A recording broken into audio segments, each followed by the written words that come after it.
Welcome to Culture Rodeo. As you know, I'm lucky and I got to interview some really interesting people. And today I'm here with Philip Chiu, who is one of Canada's most renowned pianists. And he has adventures of all kinds, from mountaintops to all the beautiful theaters across Canada. And he's coming to Brantford to bring you on a musical adventure in April through the Brantford Music Club. The Brantford Music Club presents Philip Chiu, brought to you by It is BYOB summer, and what a perfect time to bottle your own wine at Positano. Bottle your favorite wine and brand it with your labels, making summer easy and free. Positano, great wine, made easy, right here in Brantford. Spring is here. Time to plant, grow, and enjoy your yard again. But nothing kills a new garden faster than dry spots and dead grass. That's where the Norfolk Sprinkler guys come in. We install, repair, and tune up your sprinklers so every inch of your lawn and garden gets the perfect amount of water automatically. No more dragging hoses, no more guessing. Just beautiful green results all season long. The Norfolk Sprinkler guys. Local, fast, guaranteed. Call us today and let's get your yard ready for spring. Norfolk Sprinkler guys. We make it rain so you don't have to. Now servicing Brant and surrounding areas. So, hi, Philip. Thanks so much for joining us today. Tanya, thank you so much for making the time. Speaking of adventures, I didn't tell you when we hopped on this call, but I did have an adventure today. I was coming back from Prince Edward County en route to Toronto, and my friend's car broke down. So we were sitting in Quint West waiting for the tow truck. And so we had a great ride on thanks to CAA, all the way back home. Oh, can't We had say a I concert haven't last been there night. before. It was actually perfect timing. I'm on tour with my piano quartet. We had a concert last night out in the county, and we're flying out 7 a.m. tomorrow morning to Vancouver. So this is the Wow. perfect day for a car to break down. Oh, geez. Well, I'm glad you were able to make the interview. I'm very happy to. Very happy to. I'm Yeah, glad it worked something's out. on our side, right? And then you're everywhere. You were just in Ottawa. Now you're going out to Vancouver. That's exciting. Canada, we're so lucky. I feel so lucky as a Canadian artist to call this home and to call like our spectacular country that's just got so much diversity, like in peoples and landscapes and all that, and in venues and beautiful venues. I Yeah. know you've been termed as a pianist painter. Would you be able to describe what your music is like? Yes, I'm really grateful to music critics and writers who come up with these incredible terms, because I get to ride the wave of that. I think what I would say about classical music and classical pianists, we have so much great repertoire, and that the music runs the gamut.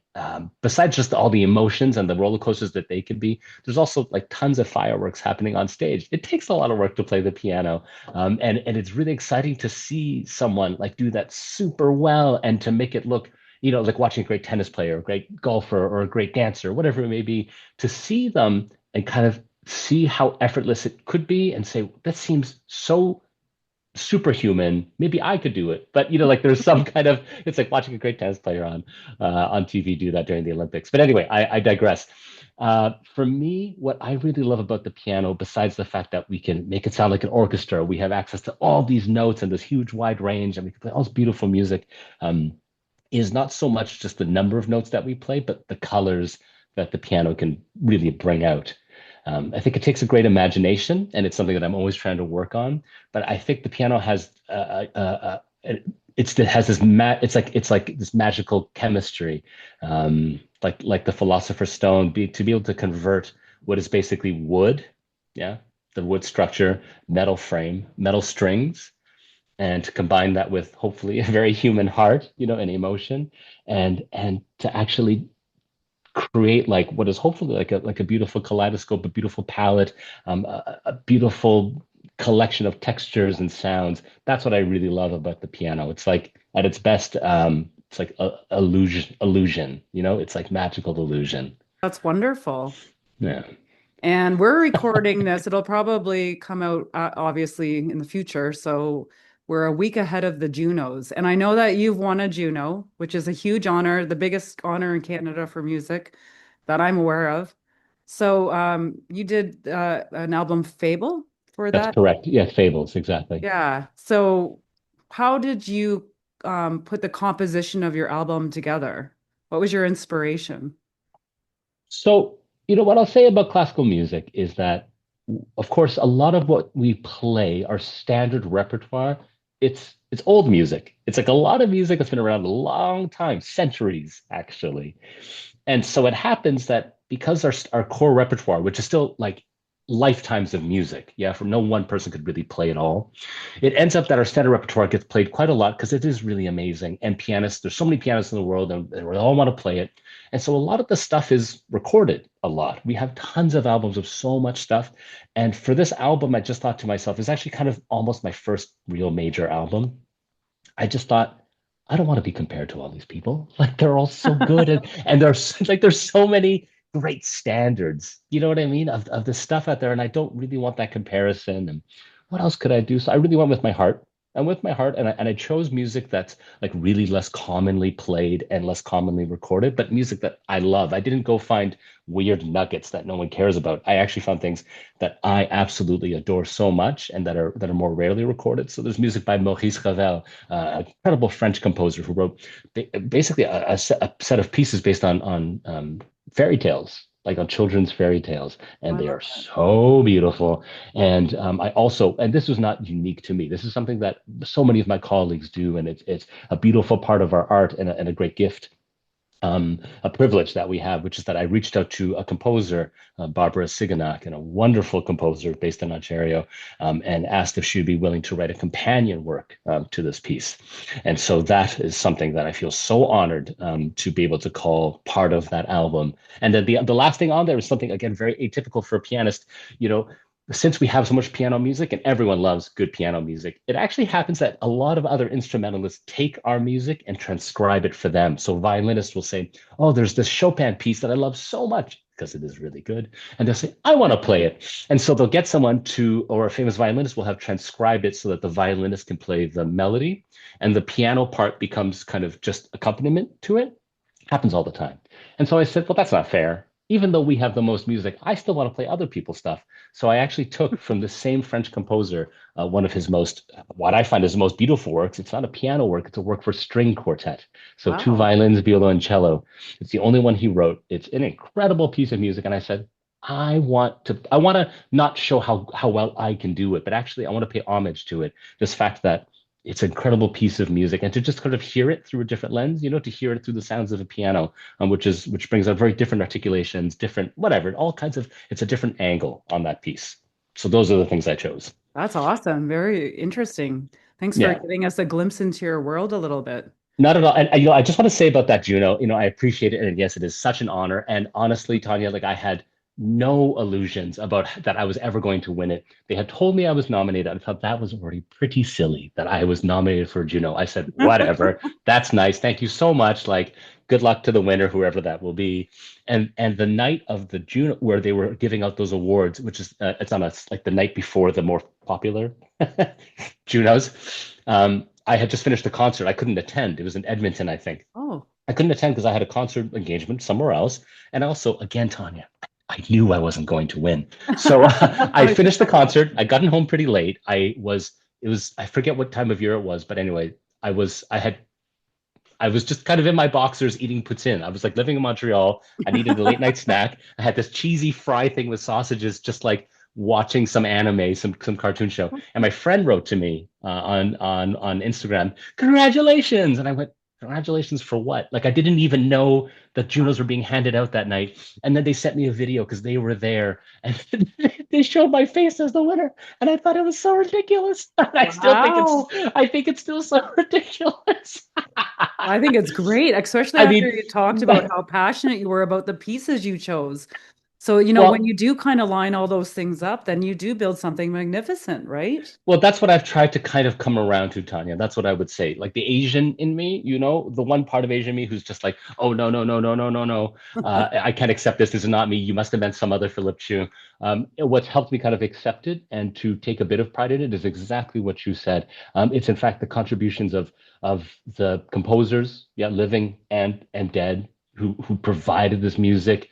And yeah, it's a little bit, yeah, exactly as you said. I just went my own path. Like I just said, I don't care actually who wants to listen to this. I mean, I hope people enjoy it, but I'm not doing this so that I can prove something. I'm doing this because I love these things.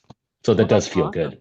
And Yeah. that comes So across because they saw that, and that's why you won. So I good for guess, you. thank you, Todd. Yeah, thank It's a you very really much. strong message for other musicians up and coming to follow their heart and to do what they love because, that's what you're going to do the best, right? Yeah, I believe in that really strongly, and I think I would be just as proud. I know I am.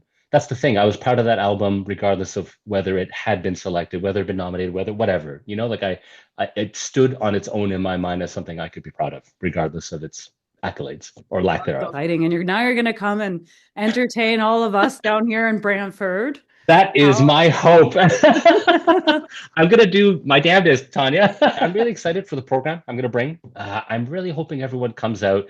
If you've never listened to a lot of classical music, please come. All the better. Actually, please come. My favorite audiences are the ones filled with people who don't have a lot of background with classical music, because to me, you actually bring you, the listener, who if you don't feel you know that much is perfect, because then I think you bring the least amount of judgment. Actually, there's a lot of concerts where I play, and someone who like knows the pieces better than me and has lived it their whole lives, they want to talk with me about like, oh, well, what an interesting take that was, but that's so different from this, that, and oh, well, like you played maybe some wrong notes here, and I just go like, surely we shared something more than just that, right? Like there was so much more fundamentally happening in the music, which is just whether it's pop music, folk music, whether it's Sinatra, whether it's your favorite country band, like we're trying to share emotion. Like we are just trying to communicate like shared feelings, without having to talk about it, and in a really beautiful way in a great setting like the Sanderson Center. So I'm hoping that like the pieces that I bring, I'm still kind of working out what that program is going to be, because I'm really excited. I want to build something that feels special to the Brantford Music Club and special to Brantford. But it'll probably include some things that may be a little better known. We have Beethoven's Moonlight Sonata, which is a really tried and tested, true piece of music, super atmospheric, incredibly deep and powerful, but also just lovely to sit back and enjoy for its melodies. But what's really funny about the Beethoven Sonata, if you know it, you probably know it's for its first movement, super somber, makes you think of Moonlight, even though that wasn't his own title. Anyway, more on that at Oh, the concert. interesting. Yeah, Okay. more on that at the concert.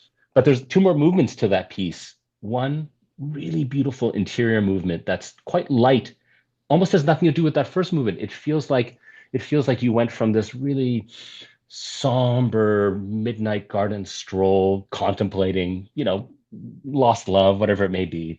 And then it's like it just flips to the afternoon, and then it's like a sunny day in that same garden, and the birds are chirping. And then suddenly in the third movement, which is so exciting, and I'm so excited to play it in Brantford, it's like a torrential downpour of notes. So I talked about colors. I love colors. It's also really fun to play very fast and loud at the piano. And so there's going to be a lot of that too. Oh, that's exciting. Well, yeah, you got to bring it all. You want to excite people. People come because they want, the gamut of what I think arts can say. And I think it's a lot of things. Very So. cool. Okay, so I can't not ask you because I was cruising through your YouTube videos. What is this video of you playing on a mountain? Can you talk about that? You're in like tails, a tuxedo with tails, and you are smack dab in the beautiful wilderness of Canada. And you in the sky, like what happened? How did you get up there? What's going on? Tell us about your mountain experience. So yeah, like 3 seconds before the video starts, I'm like covered in parkas, and Okay. then the camera basically the camera's rolling, and I throw them off. I sit down and I start playing, and what you can't see on there is that my fingers have started bleeding, because it doesn't take much. Once they start to dry, if it's too dry, then between the nail bed and that'll start to pull, and it'll bleed. Oh, So wow. yeah, classical music is hard work. Okay, that's a long story while I was on a mountaintop, but long story short, I was invited to go play on a mountaintop in Revelstoke, BC. So were donated a piano, which survived the journey. It was slung long line by a helicopter up to a mountaintop where you could only access by helicopter. I know this sounds ridiculous. My life is not like this. Um, and I played a concert up there for some people. We recorded a video, and then that piano survived the journey. It was donated to a high school in Revelstoke, so it has actually a very good long life. A lot of people wrote in very concerned about the piano, not about the pianist. They were so concerned about the piano. Um, but yeah, it was this crazy wild journey. It was kind of a wild idea dreamt up by someone else, not me, someone of more means than I. And they had two loves, which were heli skiing and music. And so this was their way of combining it. That's the Wonderful. long, short story. What a beautiful story. Like that's It was amazing. It I'm was, sure and all the animals were up there celebrating with you and listening to the music. absolutely. And I do want to say, just so I can sort of maybe put a different spin on it or a more meaningful angle, the whole point of it actually was to drum up attention for a big fundraising campaign. And that fundraising campaign like made a huge amount of money. So Oh, wonderful. however much resources went into producing that, it like made 20,000 times fold because of, the interest that and other videos sort of it drew in. So it did an incredible amount for arts and culture in Quebec and Canada. Oh, So it sounds wonderful. like it was an ego thing, but it was kind of a passion project for this person, and I felt honored to be a part, but it really, their whole idea in the end was actually to really use it for much bigger things. Oh, So that's so awesome. Yeah, what a neat yeah, experience. it was totally crazy. Like I said, that's the highest altitude I think I've ever played a concert. The next would have to be in a plane. Like it would have to be in a plane. I think that's all I've got left. Yeah. Or a Wow. spaceship. Yeah. Hey, actually, I bet you you're not far off there. You might be playing in the solar system. No, boy, I don't know. I'm not famous enough. I'm famous for a Canadian. Philip Chew in space. I can see it now. Oh, that's fun. Tickets will not be cheap. And how That's what I old would were you say. when you started playing the piano? I was about 5 or 6. I have an Oh, older brother, and at the time he was playing music, he knew to stop once I started. But he was taking lessons. He was taking lessons, and I just thought to myself, I could do better than that. Not like I knew. He was just my older brother, so I just had to try. So yeah, I started then. It was a long journey. There's no career path in music that is a straight curve or a straight line, you yes. know? Yeah. As you know, a life in the arts is a complicated. You You go have to love it. backwards. Yeah, you move in a direction you think is forward, turns out it's backwards. You go sideways, you go diagonal, upside down, inside out. It's everything. You have to love it so much to stay on that path. That's great. And then that journey of ups and downs, lefts and rights, that becomes part of your story, and then you put it into your music for everyone to Yeah, enjoy, which is wonderful. yeah, absolutely. I think it's such a privilege. I think it's a real privilege to be able to spend time with something like the large part of my day, a large part of my working life, in something that allows me to connect with myself and allows me even more so to connect with other people. Like I can't imagine something for me like more wow, it's through such a beautiful medium. Oh, I, th- that's I think here. I don't think it only has to be the arts. I don't mean to downplay anybody else and the things they do because just in the tow truck today, the driver was a man who had born in India, grew up in the UK. We got talking. He had lived a life working on shipping on tankers, on oil tankers. Oh, He wow. lived in Singapore and was in China and all these lived this crazy life. And I thought, man, the people like he was so kind and so I mean like so I don't mean to say the arts is the only way, but the arts is very special in allowing you to take time to also like get to know yourself, and hopefully in doing so then be able to sort of see others for who they are better, hopefully. So I No, think I that's a like real that. privilege. What a Yeah, great articulation. Yeah, it's interesting now because, sort of that classical music sort of has to reposition to attract in a younger audience. So you're seeing a lot of modern shows popping out and yeah, different sort of assemblies, and yeah. it's very like there's so many different ways that it can come together on stage, which is exciting, right? Yeah. 1,000,000%. I mean, this is like a long conversation that we could have on it, and you would have to invite other people far more intelligent than I to speak on it and who are thinking about it. I think about it, but from one angle, you know. Yeah, I think classical music, my understanding from my friends who do research this kind of stuff and think about it a lot, like it was never a young person's game Right. largely. Like it Okay. wasn't like it used to be always cool for every young person ever. And so I think historically we go through a lot of waves like this where we start going, oh my gosh, we're the young people, forgetting that there were never really that many young people. What has changed though, and this is actually, I think, the more crucial point, not to steer away from what you're talking about, what's happening on stage. We can come back to that. What has changed for sure is young people's access to the arts Ooh, good point. in schools, whatever it may be, in community offerings. Yeah, the opportunity, the equitable access for kids from all backgrounds and all kinds of privilege to be able to access the arts And there's tons of not-for-profits, working hard to do that. And we have some municipalities and this and that, like working hard to try to sustain those. But bad economic times always means the arts will get cut.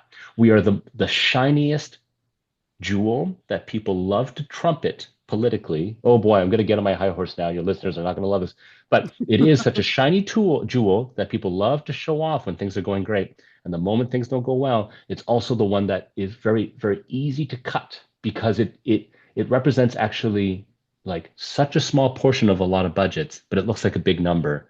But how it affects these organizations, yeah, ones who provide arts offerings for school children, like for seniors, like all kinds of stuff for the public at large, it impacts them immensely. The shockwaves of that, it's happening in Nova Scotia right now. The provincial government is proposing enormous cuts on the arts that represent like the tiniest bit of their like $2.6 billion budget, because it looks great. It's like an easy cut to make.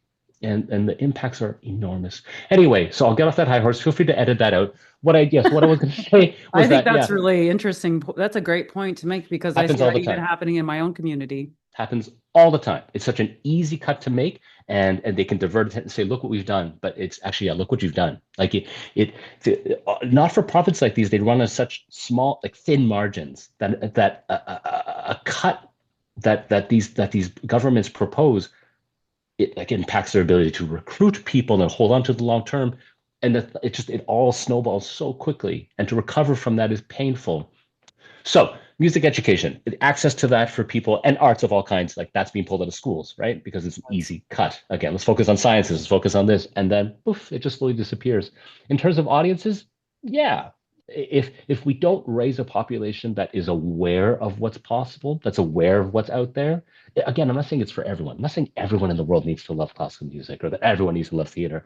But if you don't actually know that it's an offering out there and that it's for you and it could be of interest, then why would you ever then as an adult just say, oh, I'm going to go check this thing out. That takes like my night off, that I'm going to get a babysitter, I'm going to do this. I'll just go try it, right? You have to have hopefully been offered some experiences with it, to have the chance as a kid to have seen a theater troupe come to your school, to see a great singer songwriter come to your school and talk to you about what that looks like. Like those opportunities are so important as a kid, so that you grow up and say, yeah, I know kind of what's out there, and I'm now going to go, search out what I think is cool for me.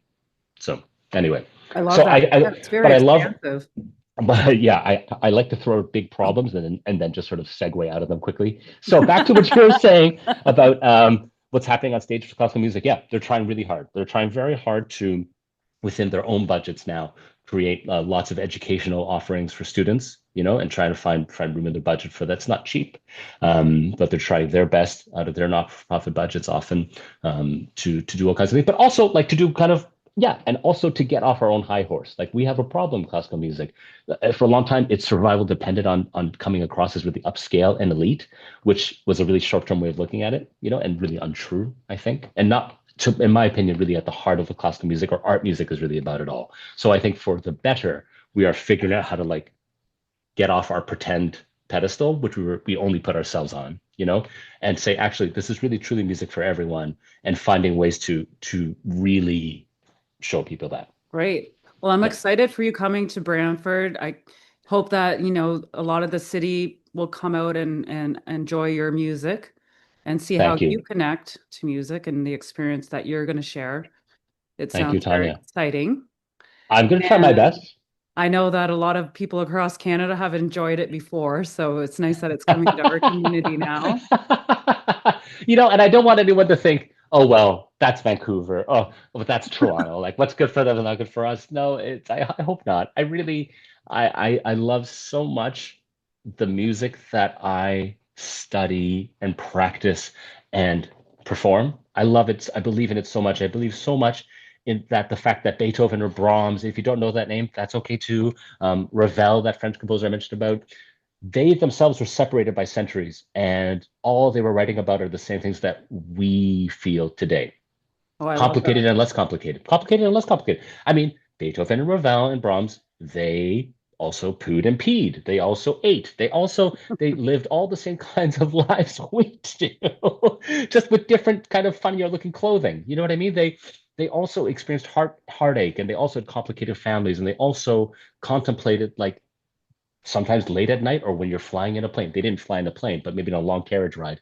They contemplated, what is my mortality? Like, what is my role in this world? And then sometimes, and then the next day, they also just kind of went about their lives. Like they lived, they were people too. They happened to be also incredibly like in tune with a certain part of themselves to be able to like to process and explore these ideas and then put them on paper so that we could kind of hopefully maybe connect with it. It's like shared humanity. Like that's what the arts is about, I think. And I Yes. think they just do it in a really particularly beautiful way. And that's what I hope to share with people wherever I go, Oh, I and love that. including Brantford. Great. And so everyone knows that the show is on Wednesday, April 29th at 7:30 p.m. at the Sanderson Center, and everybody can get their tickets now. And then we'll see you here in our area. And I we'll be can't wait. connecting to these pieces that are potentially hundreds of years old, which is, like you said, Absolutely. like we're still having our lives with ups and downs, highs and lows, and Right. hopefully we can connect to that through you playing their pieces, which is exciting. I'm going to try my best. And also, you have to let me know where I should eat. All I want to know wherever I go is a restaurant recommendation. Yeah, I'll send you some. I'll email you some ideas. I'm not going to put it on here because I want the All right, you audience. don't want to be show favorites, but yeah, please do send me. Also, there's a reception after the concert, so if you're at all interested, please stay. Like everyone, please feel free to come up and talk to me. I'll try to be interesting. If you do, ask me anything. There are no dumb questions. Like, please come, and let's just share like a really beautiful night together, just for a few hours. Awesome. Thank you so much, Bill, for doing this interview. Really, my pleasure. Thanks for making the time, Tanya. Philip Chiu in concert Wednesday, April 29th at 7:30 p.m. at the Sanderson Centre. Tickets available now.